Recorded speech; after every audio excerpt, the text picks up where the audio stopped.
नमस्कार. आज आपण एका अशा प्रकरणाबद्दल बोलणार आहोत जिथे एका स्थानिक राजकीय विजयानं अक्षरशः संपूर्ण देशाचं लक्ष वेधून घेतलं. पण काही महिन्यातच या विजयावर एक असं काही संकट आलं जे अनपेक्षित होतं. चला तर मग याच गुंतागुंतीच्या प्रकरणाचा आज आपण सविस्तर आढावा घेऊया. आणि मग प्रश्न नेमका हाच उभा राहतो की ज्या विजयाचा एवढा मोठा गाजावाजा झाला तोच विजय टिकवण्यासाठी आज एक कायदेशीर लढाई का लढावी लागतीये? असं काय घडलं? चला या प्रकरणाच्या अगदी मुळाशी जाऊया आणि समजून घेऊया. हे आहेत MIM पक्षाच्या नगरसेविका सहर शेख. आठवतंय, ठाणे महानगरपालिका निवडणुकीत विजय मिळवल्यानंतर त्यांचं ते एकच वाक्य, कैसे हराया? अरे वा, या एकाच वाक्याने त्यांना अक्षरशः राज्यभर प्रसिद्धी मिळवून दिली. तो आत्मविश्वास, तो थेट सवाल सोशल मीडियावर तर काय प्रचंड व्हायरल झाला होता. पण म्हणतात ना, प्रसिद्धीसोबत आव्हानही येतात. या प्रसिद्धीनंतर लगेचच त्यांच्या राजकीय कारकिर्दीवर एक मोठं संकट उभं टाकलं. आणि हे संकट असं तसं नाहीये, तर त्यांचं पदच धोक्यात आलंय. हो, अगदी खरंय. ज्या पदासाठी एवढी मेहनत घेतली, जो विजय इतक्या गाजावाजात मिळवला, तेच नगरसेवक पद आता धोक्यात आलंय. आणि या सगळ्या मागे आहे फक्त एक तक्रार. एका तक्रारीमुळे त्यांच्या संपूर्ण राजकीय भविष्यावरच एक मोठं प्रश्नचिन्ह निर्माण झालंय. बरं, मग नेमका आरोप आहे तरी काय? या प्रकरणाच्या अगदी केंद्रस्थानी आहे एक मूळ आरोप, जो या संपूर्ण वादाचा खरा आधार आहे. आता हे समजून घेण्यासाठी आपल्याला जात प्रमाणपत्र म्हणजे काय हे थोडक्यात बघावं लागेल. भारतात विशेषतः राखीव जागांवरून निवडणूक लढवायची असेल तर हे एक अत्यंत महत्त्वाचं डॉक्युमेंट आहे. म्हणजे हे प्रमाणपत्र उमेदवाराच्या जातीची एक प्रकारे ऑफिशियल नोंद असते आणि निवडणूक प्रक्रियेत त्याची वैधता खूप काटेकोरपणे तपासली जाते. तर सहर शेख यांच्यावर औपचारिक आरोप हाच आहे की त्यांनी निवडणूक लढवण्यासाठी जे जात प्रमाणपत्र सादर केलं ते बनावट आहे.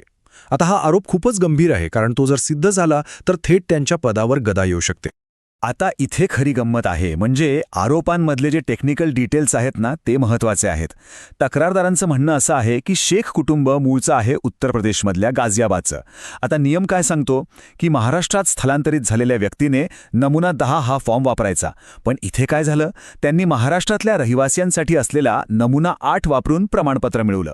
आणि हाच या प्रकरणातला सगळ्यात मोठा कायदेशीर कचाट्याचा मुद्दा बनला आहे. ठीक आहे, आता आरोप तर झाले, पण या गंभीर आरोपांनंतर शासकीय यंत्रणांनी काय पावलं उचलली? चला त्यावर आता एक नजर टाकूया. आणि झालं असं की प्राथमिक तपासातच एक मोठा खुलासा झाला. ठाण्याच्या तहसीलदारांनी एक रिपोर्ट सादर केला आणि त्या रिपोर्टमध्ये स्पष्टपणे म्हटले की शेख यांच्या कागदपत्रांमध्ये गंभीर त्रुटी आहेत. आता या रिपोर्टमुळे तक्रारीला साहजिकच खूप जास्त वजन प्राप्त झालं. आणि ही तपासाची प्रक्रिया खूपच वेगाने पुढे सरकली. बघा ना, 18 मार्चला पहिली सुनावणी होती. मग 23 मार्चला तहसीलदारांच्या सुनावणीत कागदपत्रांमध्ये गंभीर त्रुटी सापडल्या. त्यानंतर 15 एप्रिलला तर त्याच रिपोर्टच्या आधारे मुंब्रा पोलिसात फसवणुकीची तक्रारच दाखल झाली. आणि मग 17 एप्रिलला त्यांचे वडील युनुस शेख जबाब नोंदवण्यासाठी पोलीस ठाण्यात हजर झाले. म्हणजे प्रत्येक टप्प्यावर या प्रकरणाने एक नवीन वळण घेतलं. बरं, ही झाली एक बाजू. आता नाण्याच्या दुसऱ्या बाजूकडे वळूया. सहर शेख यांचं कुटुंब आणि त्यांचा पक्ष या आरोपांचा सामना कसा करतोय तेही पाहणं महत्त्वाचं आहे. शासकीय अहवालाच्या अगदी विरुद्ध, म्हणजे एकदम उलट भूमिका घेतली आहे सहर शेख यांचे वडील युनुस शेख यांनी. त्यांनी हे सगळे आरोप सरळ फेटाळून लावले आहेत. त्यांचं स्पष्ट म्हणणं आहे की हे सगळं खोटं आहे, हा एक राजकीय स्टंट आहे. त्यांच्या मते हा फक्त पराभूत झालेल्या विरोधकांनी रचलेला एक राजकीय कट आहे. शेख कुटुंब आणि त्यांच्या पक्षाची भूमिका एकदम क्लिअर आहे. त्यांचं म्हणणं आहे की अहो, आमच्याकडे सगळी ओरिजिनल आणि वैध कागदपत्र आहेत.